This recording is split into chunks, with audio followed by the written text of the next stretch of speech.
Bienvenidos, mis queridos telepensantes. Tal como se los prometí, vamos a tener algunas columnas en lo que sigue para finalizar lo que era el trabajo de la revisión de los hechos que condujeron al quiebre institucional de 1973. Vamos a partir, curiosamente nos quedamos en ese punto en nuestro último video que hicimos respecto de este tema. Vamos a partir con los cordones industriales, y esto es en junio de 1973. ¿Qué significaron estos cordones industriales? A los que hacía alusión la constituyente, ¿no? Que analizamos en una columna pasada, su gran aporte épico a la posibilidad de que Chile termine por transitar a un totalitarismo. Antes de eso quisiera hacer algunos comentarios al margen de este tema en particular. Primero, decirles que esta discusión de si hay plan B o no hay plan B frente a una posibilidad de rechazo de la Constitución me parece fundamental. Y se los digo porque aquí hay que entender que la Constitución de 1980 no va a recuperar legitimidad, la legitimidad perdida porque se vote rechazo a la propuesta totalitaria de la Convención Constituyente, que a estas alturas ya sabemos que va a ser así. Entonces, la plurinacionalidad, si es que a alguien le queda alguna duda, yo los invito a ver la excelente entrevista a John Griffiths, que fue la última entrevista de este mes de febrero, donde hay 3 aspectos clave que tienen que tener a la vista toda persona que quiera hacer un buen diagnóstico de lo que está pasando en este país. Lo primero que hay que entender es que la plurinacionalidad lo que orada es la soberanía nacional.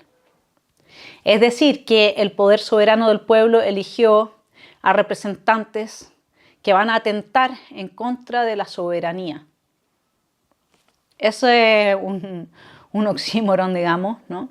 Y creo que hay que hacerse cargo.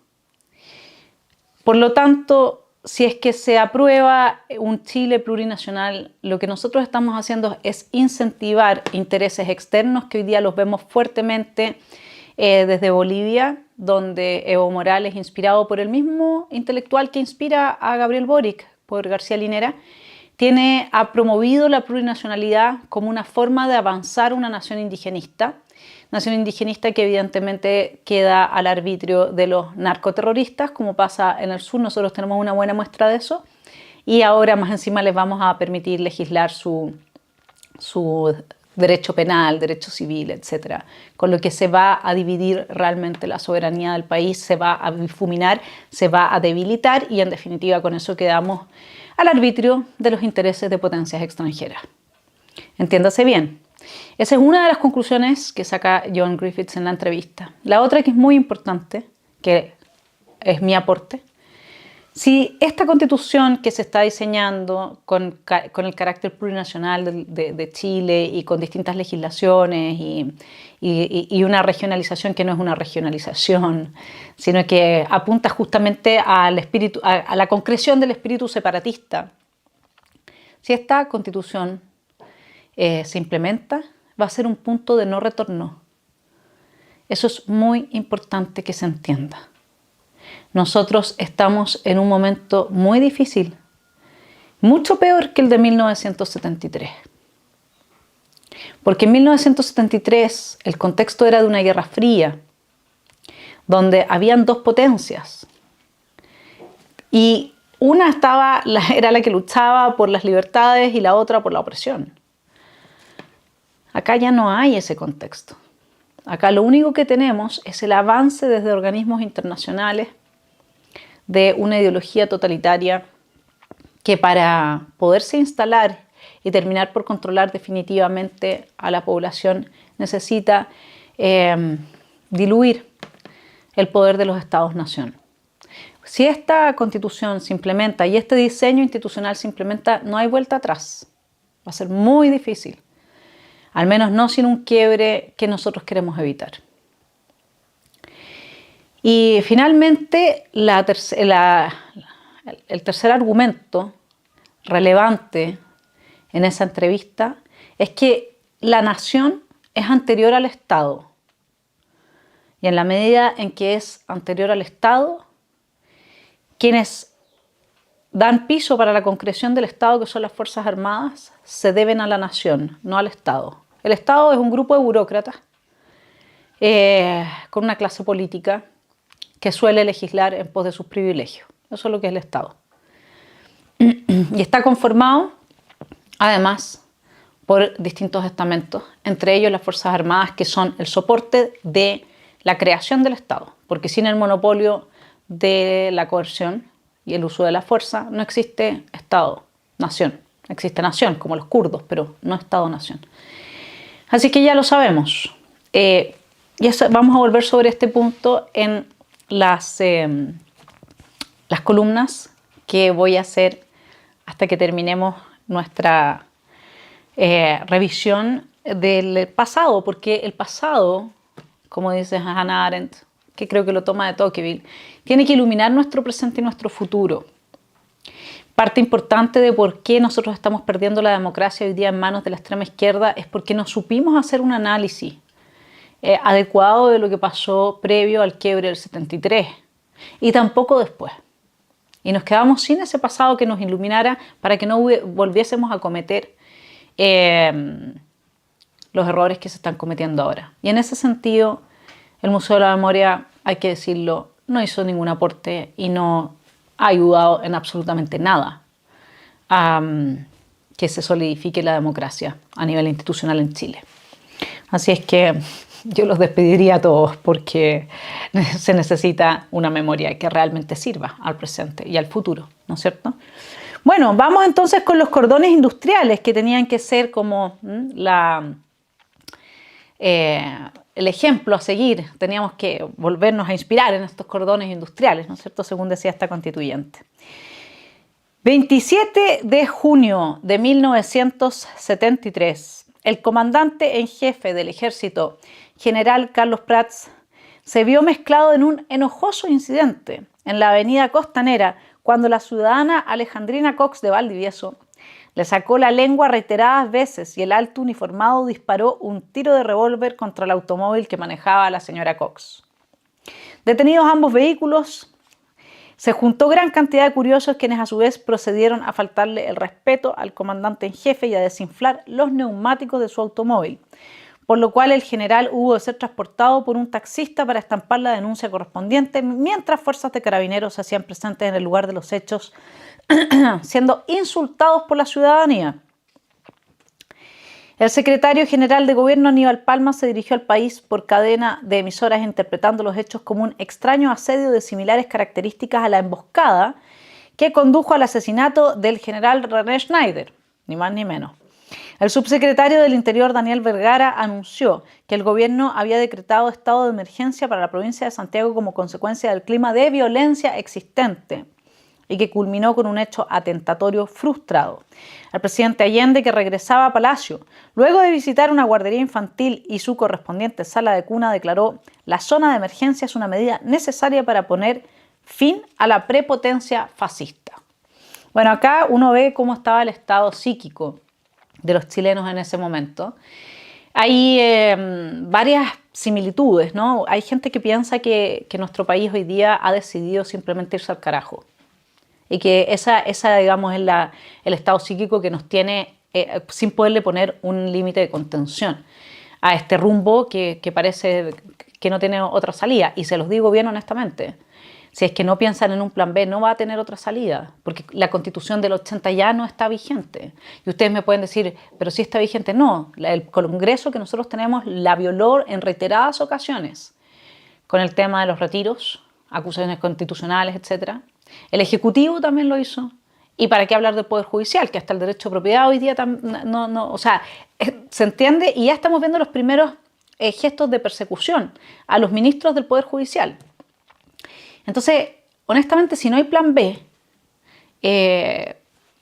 claro, va a ser mejor el rechazo que el apruebo de una constitución que es totalitaria. Siempre es mejor lo neutro que lo malo, digamos. Pero eso no nos resuelve el problema. Y hay que entender que hoy día en Chile hay un gran número de personas, sobre todo de jóvenes, que tienen el estado psíquico de la primera línea, que les da lo mismo lo que pase, que simplemente quieren ir con todo a lograr el desmantelamiento del país porque está fundado bajo dictadura y porque considera la desigualdad como el resultado propio de esta institucionalidad, de este diseño institucional. Además hay que pensar qué va a pasar si es que gana el rechazo. ¿Va a pedir el presidente Boric a Carabineros que reprima a quienes vayan a votar? A los violentistas que vayan a quemarlo todo porque no están de acuerdo con que haya ganado el rechazo. Bueno, son algunas cosas que uno va viendo acá, ¿no? Porque imagínense gente sacándole la lengua al general. El general disparándole a un ciudadano, haciendo uso estamos hablando del comandante en jefe. Y todos los ciudadanos, vilipendiando a Carabineros. Imagínense lo que va a hacer cuando Carabineros se lo use para reprimir a la gente que está en contra de la violencia. Bueno, sigamos. 27 de junio. Afirmó el parlamentario que los jefes de la Unidad Popular no tienen autoridad para hacer el tipo de cargos y puso como el secretario general del Partido Socialista, senador Carlos Altamirano, quien ha asistido, fíjense cómo funciona esta gente. Carlos Altamirano, en junio del 73, había asistido solo a 14 de las 209 sesiones del Senado. Y se había cobrado su sueldo. Eso significaba 31.000 escudos por cada sesión a la que ha ido. Entonces, esta es una denuncia que hace Narciso Irureta, senador demócrata cristiano. Reveló una lista de millonarios sueldos ganados por miembros de la Unidad Popular y afirmó: esta revolución se ha transformado en la defensa de la situación personal de unos pocos cientos de grandes burócratas. Y mientras asistimos a un enfrentamiento de militancias en la base, presenciamos una gran farra en la cima. ¿Les suena parecido a lo que pasa en Venezuela, en Cuba, en Norcorea? Que Fidel Castro creo que era súper pobre, ¿no? Por eso es que aparecía uno de los primeros en la lista de los millonarios de la revista Forbes. Y eso es lo que se está diseñando en la nueva Constitución, que lo que promueve es la total desigualdad entre los chilenos. Y un aumento significativo de la burocracia y por lo tanto de la carga al erario de lo que cada uno de nosotros produce con su trabajo. Entonces es una distribución de privilegios, no es nada más lo que se está haciendo. Y ahí le doy un dato clave que he ido pensando. Tanto le han dado como bombo en fiesta a la desigualdad, que hoy día si alguien realmente quiere hacer una campaña del rechazo tiene que hacerlo sobre esa base, porque hay que ser gramsciano para tener éxito en el triunfo del discurso hegemónico. Uno tiene que tomar lo que la gente ya entiende, ya está a la base, y eso resignificarlo y ponerlo sobre la mesa a favor de los objetivos políticos de uno. La gente detesta la desigualdad en este país. La detesta. De todo tipo de desigualdad. Incluso si yo posteo algo en alemán, habiendo en Google un translator que yo lo uso todo el tiempo porque tengo que leer en muchos idiomas, alguien me dice, bueno, es que yo no supe como tú, o en inglés no supe como tú, pero si hay un translator. Yo aprendí inglés a los 30 años, digamos. No, tampoco tenía esas herramientas antes y lo hice a pulso. Hoy día todo molesta, todas las desigualdades. Fíjense que Pol Pot eliminó a todos los camboyanos que sabían inglés porque no los podía igualar. Usemos esa molestia con la desigualdad para promover la campaña del rechazo. Porque lo que hace esa constitución que se está diseñando es aumentar las brechas de desigualdad entre todos, pero sobre bases fascistas. Fascistas no italianas, sino que alemanas, sobre consideraciones de raza. 28 de junio, el senador de C, Juan de Dios Carmona, denunció con fecha 15 de mayo la Corporación del Cobre, Codelco, convino el suplemento número 3 de un contrato suscrito con la firma, no creo que la pueda pronunciar, de Moscú, ¿sí? Svevmetpromexport. Perdón por el mal ruso. Es que no tuve la oportunidad, en el cual Chile se compromete a continuar pagando $844 mensuales a cada uno de los 36 asesores y $470 al mes a cada uno de los 10 intérpretes soviéticos instalados en los minerales del cobre chileno. El punto 3 también exige vacaciones pagadas de 30 días anuales para estos funcionarios, con viaje de ida y vuelta a Rusia, costeado por nuestro país. El senador Carmona destacó que $844 excede con creces los 20 sueldos vitales de tope impuesto por la ley a los funcionarios de la administración pública chilena. Este tope equivale a $30. Después da lo mismo que a nivel constitucional hayan dejado ciertos resguardos a ciertas libertades. Cuando esta gente llega al poder les da lo mismo. Y como ellos mismos son los que tienen que juzgarse, porque por eso es que existe la división de los tres poderes del Estado. Porque cuando quien ejecuta, cuando el Ejecutivo se juzga a sí mismo, o cualquiera de nosotros se juzga a sí mismo, normalmente es mucho más blando caer en el autoengaño o literalmente se corrompe. Por eso es necesaria la división de los tres poderes del Estado, que en la nueva Constitución ya no existe con esto de que se pueden remover los jueces y de que se les exige fallar con perspectiva de género. Entonces, porque cualquier excusa aquí, ¿quién define lo que es la perspectiva de género? Cualquier excusa va a ser, y si usted se da cuenta de la locura que significa eso. Mi estimado telepensante, con perspectiva de género, eso quiere decir transformar a los hombres en desiguales respecto de las mujeres, así como a los chilenos, en desiguales me refiero a los hombres que van acá, a las mujeres acá. A los chilenos los van a transformar en enemigos, donde el chileno normal, que el 85%, como nos recordaba John Griffiths, vea la entrevista, está muy buena, el 85% de los chilenos tienen un ancestro por línea materna que es de pueblo originario. Entonces, ¿cómo van a establecer las diferencias? Es que yo me autopercibo, también puede ser así. Yo me voy a autopercibir entonces dentro respecto de aquel esquema que sea más conveniente para mí. La clave en la campaña del rechazo es hablar de la desigualdad. Si la gente fue a votar apruebo fue porque estaba cansada de la desigualdad. Ahora mostremos que esta Constitución lo único que hace es exacerbar la desigualdad. Y de ahí es posible hacer un gancho para que muchos que hoy día no están persuadidos entiendan que los proyectos totalitarios no tienen lugar ni cabida en un Chile democrático, que somos la gran mayoría. Bueno, vámonos entonces al 28 de junio, el senador Juan de Dios Carmona. Eso ya lo leí. 29 de junio. Fue sofocado un levantamiento militar que protagonizaron a partir de las 8:55 varios tanques, un portatanques y 2 camiones con 40 hombres cada uno del regimiento blindado número 2. Los sublevados al mando del coronel Roberto Super bombardearon el Palacio de la Moneda y atacaron el Ministerio de Defensa con la intención de rescatar de su interior al capitán Sergio Rocha Aros, detenido a raíz del cuartelazo que se detectó 4 días antes. A 2 horas de iniciar esta operación, que pasaría a llamarse Tancazo o Tanquetazo, hicieron su aparición diversas unidades de la guarnición de Santiago sofocando al ejército con sus propios medios. El comandante en jefe del ejército, general Carlos Prats, combinó a los efectivos del blindado número 2 a deponer su actitud. Mientras tenía lugar el tiroteo, el presidente Allende se comunicó telefónicamente con la Radio Corporación desde su residencia de Tomás Moro, una posilga, digamos, digna de su abrazo con el pueblo y el socialismo. Era una tremenda casa. Para transmitir el siguiente mensaje: llamo al pueblo a que tome todas las industrias, todas las empresas, que esté alerta, que se vuelque al centro, pero no para ser victimado, que el pueblo salga a las calles, pero no para ser ametrallado, que lo haga con prudencia, con cuanto elemento tenga en sus manos. Si llega la hora, armas tendrá el pueblo. El tanquetazo muestra es el origen de una explosión de tomas.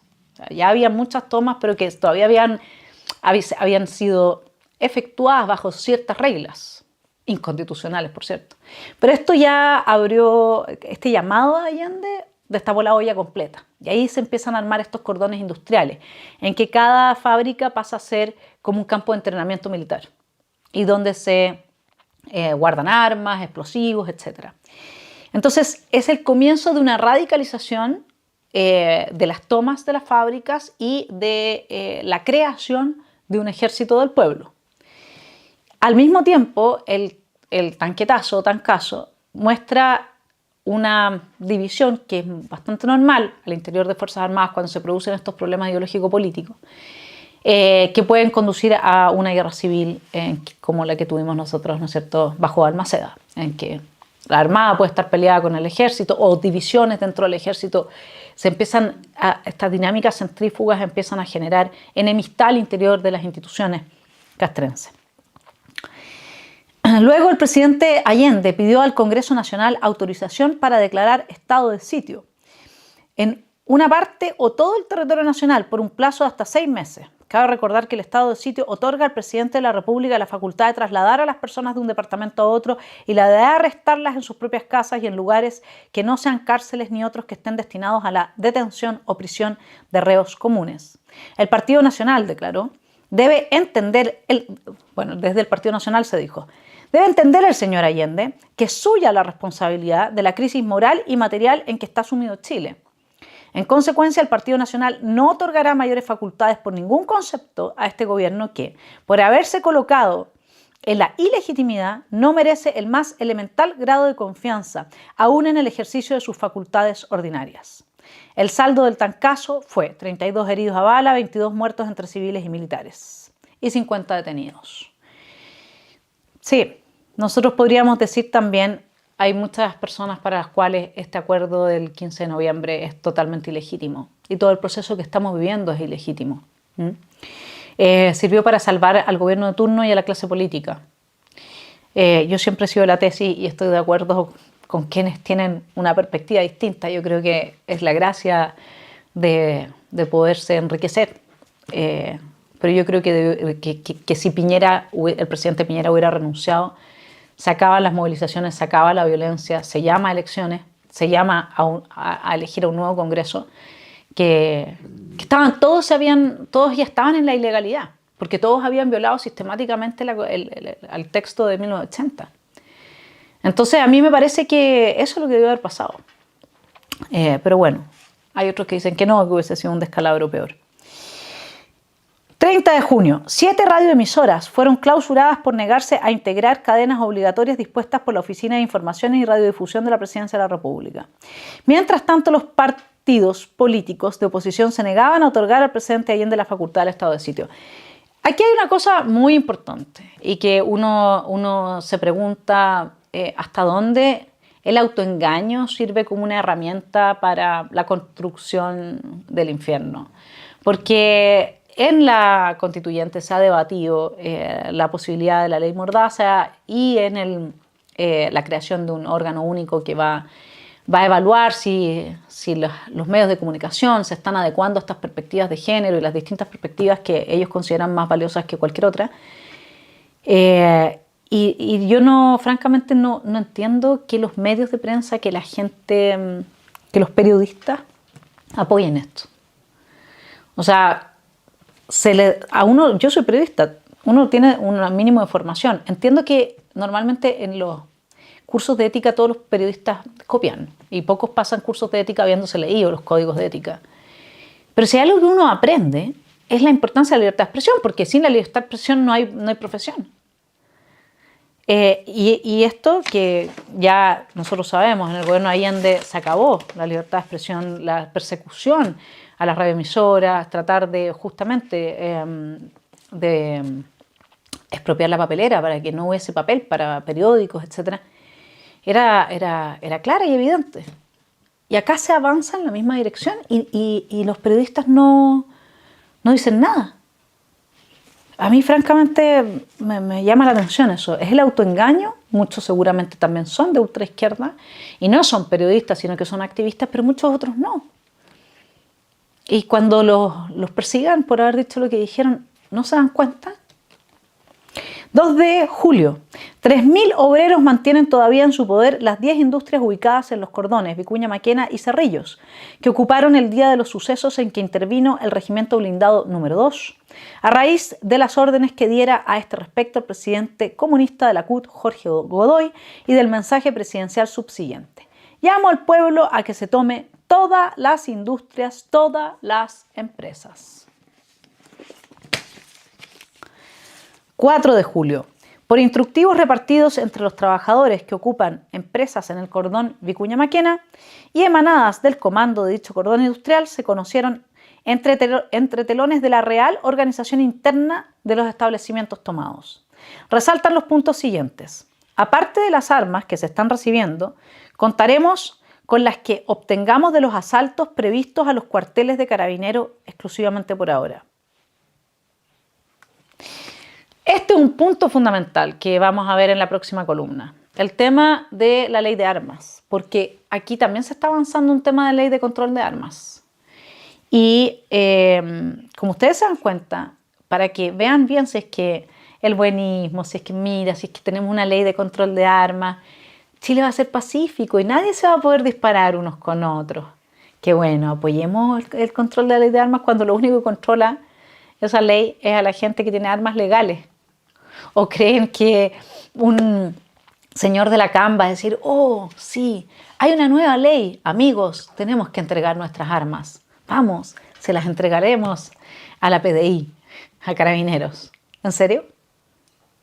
Van a dejar sin una escopeta de cacería a un agricultor. Y con armamento de guerra a la CAM. Pero no, es que vamos a ser todos tan felices. Bien. Sigamos. 5 de julio. El Mercurio reprodujo las declaraciones que el nuevo ministro del Trabajo, Jorge Godoy, hiciera en el programa Reunión de Prensa del Canal 7 TV. Refiriéndose al poder popular, el personero comunista dijo: se trata aquí no solo de expresar y contar lo fuertes que somos, sino que también se trata de empezar a demostrarlo. Para aquellos que creen que aquí será un paseo por la avenida derribar este gobierno, están equivocados. Nosotros, en esta nueva etapa, vamos a empezar a demostrar quiénes somos. Vamos a empezar a demostrar nuestra fuerza.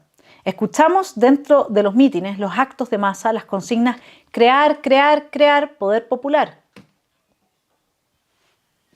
¿Tribunales populares para Chile? Eso puede tener varias interpretaciones. Por ejemplo, se trataría de crear un poder paralelo a este gobierno que los trabajadores habrían creado un poder nuevo porque no están representados. No es acertado desde este punto de vista la consigna, pero también crear poder popular quiere decir que está claro para el trabajador que la cuota de poder que hoy tiene no es todo y que lo quiere todo. Los trabajadores queremos más poder y queremos ejercer el poder. O sea, ya eran dueños de las empresas, pero no era suficiente porque las empresas dejaron de producir y fueron cada día más pobres, ¿no? 6 de julio. Una vez más, la institucionalidad del país se ha quebrantado como consecuencia de las tomas de establecimientos fabriles y el reparto de armas a elementos extremistas, la mayoría extranjeros. Aquí también estaba muy fuerte el factor de la inmigración, no descontrolada y masiva, pero sí selectiva. Y nosotros sabemos que en la inmigración masiva vienen elementos selectivamente escogidos, ¿no? Ya a estas alturas eso es como bastante evidente. Es de gravedad extrema que Su Excelencia, el Presidente de la República, haya dado su respaldo a las organizaciones de estos atentados al nombrar al Ministro del Trabajo al principal incitador de los hechos denunciados. Esta situación, incompatible con nuestro régimen republicano democrático, hace necesario que las Fuerzas Armadas hagan cumplir la ley de control de armas para evitar la formación de un ejército extremista, en gran parte integrado por extranjeros y paralelo a las Fuerzas Armadas constitucionales. Estos fueron algunos acápites del llamado hecho por todos los partidos de oposición unidos. Y creo que acá hay varias cosas que decir. Primero, quien controlaba la tenencia de armas era las Fuerzas Armadas. En la ley de control de armas que se está planteando en Chile no son las Fuerzas Armadas. Es la PDI y es Carabineros. ¿Y no quieren hacer una tremenda reforma a Carabineros el señor Boric? Ojo, mi estimado telepensante, porque esta gente nada lo hace porque sí. Nada lo hace, todo es parte de una estrategia. Por eso les va tan bien siendo tan pocos y no teniendo ninguna representatividad. Y lo otro que nosotros observamos acá es que tenemos entonces una situación en la que se va exacerbando cada vez más el llamado a armar este pueblo a tener unas Fuerzas Armadas paralelas, ¿sí? Pero eso en Chile nunca va a funcionar, porque en general los chilenos no son de una cosa así. Y en Venezuela se hizo un trabajo intenso para poder armar a la gente y trabajarlos como personas pseudo profesionales que pudieran hacerle un peso a las Fuerzas Armadas si es que las Fuerzas Armadas se rebelaban en contra del gobierno. En Chile tienen que desmantelar las Fuerzas Armadas y de orden como las conocen y tienen que capturarlas por dentro. Eso es lo que van a hacer. En parte de eso se trata poner a grupos del INDH en la institución de Carabineros, que vayan dirigiendo el quehacer de Carabineros. Eso es una forma de capturarlos por dentro. 6 de julio. No nos engañemos, la mayoría de los jerarcas militares son derechistas y están contra la clase obrera y el pueblo. Los generales constitucionalistas son una minoría. Ahora nosotros no podemos hablar de constitucionalistas. Habría que hacer una campaña para volver a legitimar la Constitución del 80. Yo creo que eso es un poco una locura. Y ese es el gran problema y por eso se fueron a buscar la Constitución. Por eso se dieron cuenta que eso era lo más importante. Porque en adelante nosotros vamos a ver permanentemente que de lo que se le acusa a Allende es de violar la Constitución. De ahí que la izquierda aprendió, porque a diferencia de la derecha, la izquierda aprende. De ahí que la izquierda aprendió que lo que tiene que hacer es tener la Carta Magna en la parrilla, diseñarla según su gusto y entonces logra su objetivo político. Cuando no la tiene, no resulta porque no tienen representación, porque nadie quiere a la extrema izquierda. El Partido Comunista es uno de los que tiene peores resultados en las encuestas en Chile. La izquierda aprende, la derecha no. Acá cuando se acusaba de parte del Partido Nacional a Allende del descalabro moral del país, eso es falso. Es falso. La cobardía de la derecha, el no ser capaz de decir basta, no voy a jugar tu juego. No me importa que me acoses, que me persigas, que se vea mal, que quede mal ante los demás. Esto yo no lo voy a aceptar. El tener esa cobardía y ser acomodaticio es una condición fundamental para la degradación moral.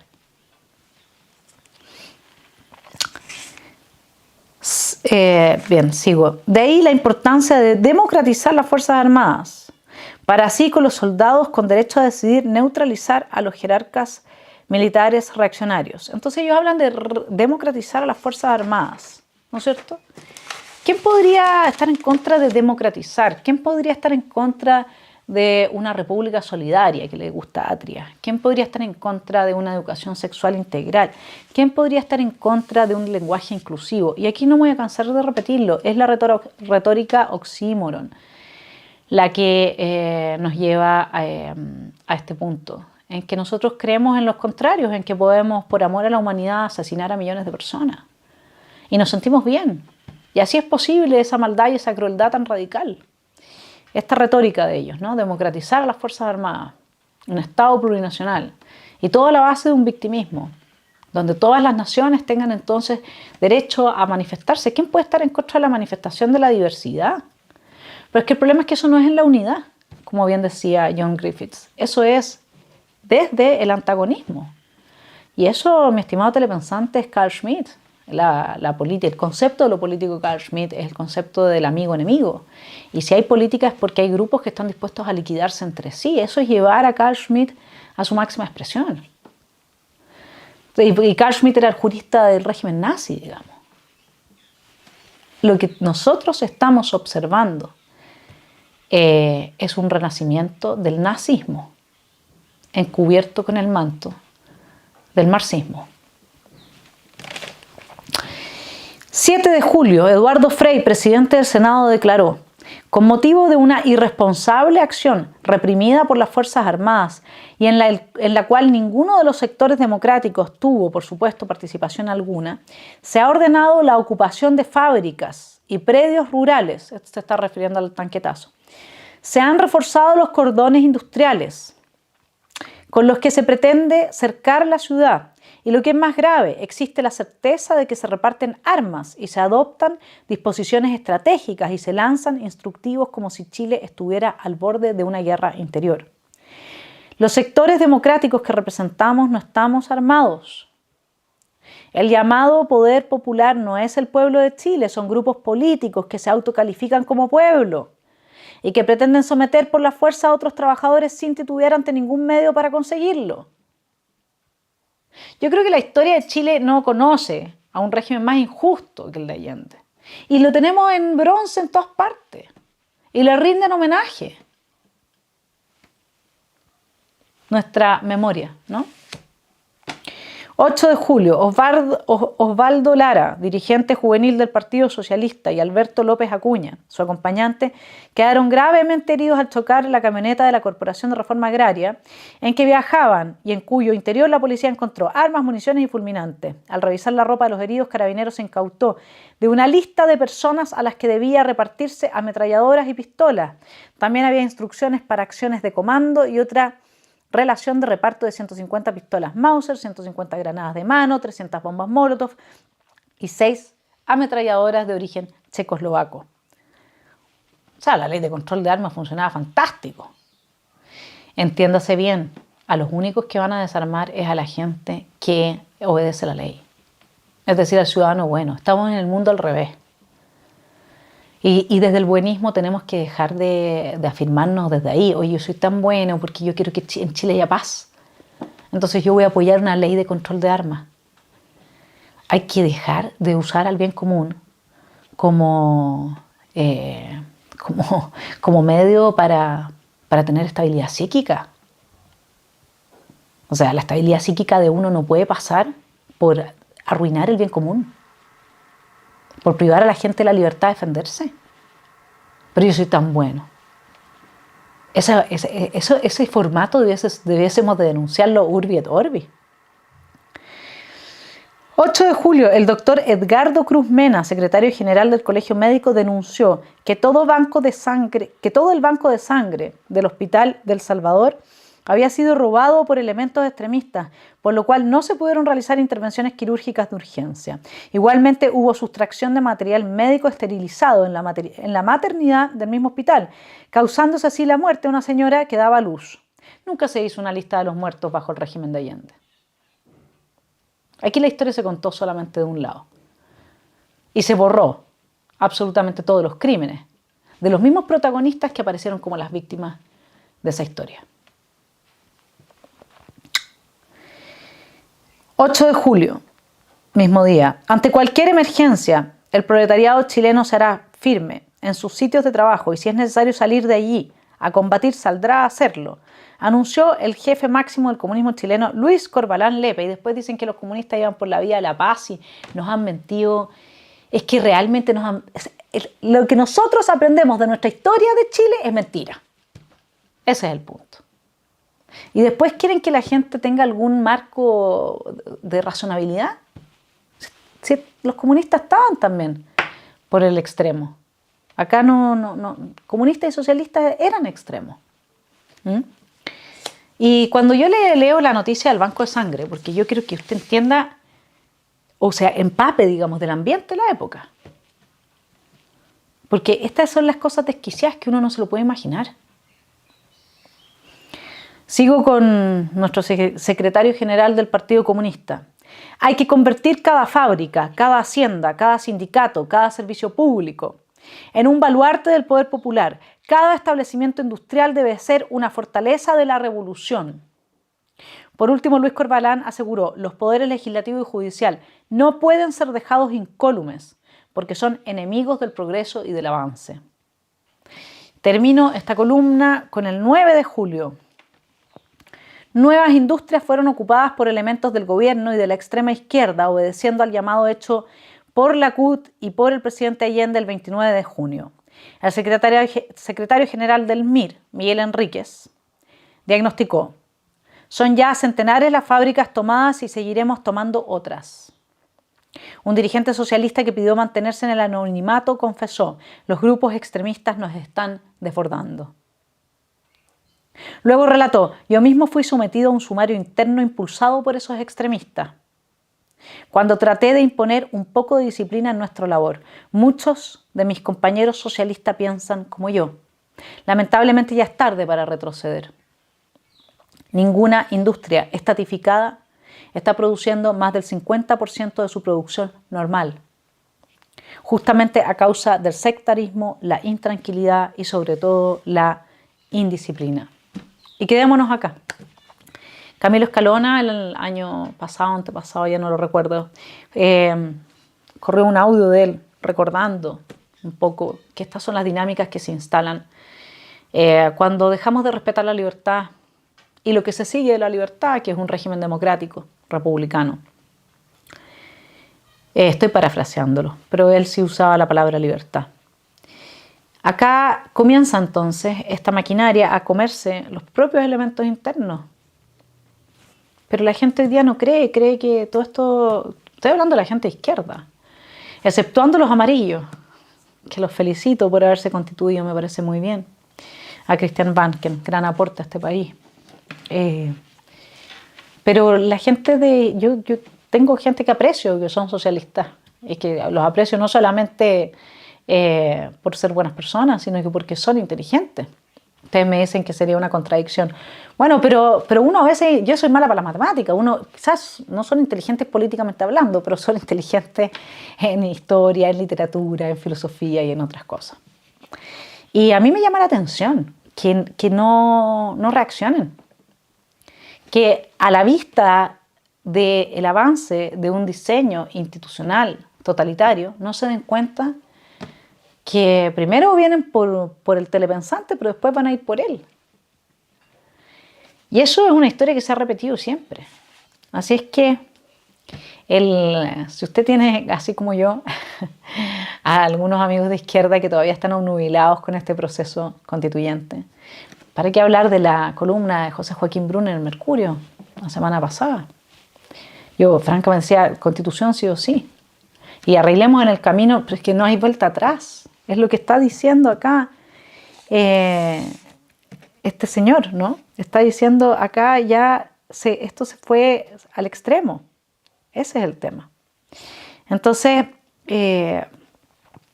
yo creo que hay que invitar a todos los demócratas y a los que titubean a ver las consecuencias cuando uno pierde el régimen democrático y a dar la pelea. Así es que desde este canal, felicitaciones a los amarillos y a todos los que hacemos un esfuerzo porque no hayamos tomado un rumbo sin salida al totalitarismo y al desmantelamiento del país. Yo creo que hay salida que tiene que ser democrática y para eso tiene que haber plan B. Los dejo pensando. Que tengan una muy buena semana.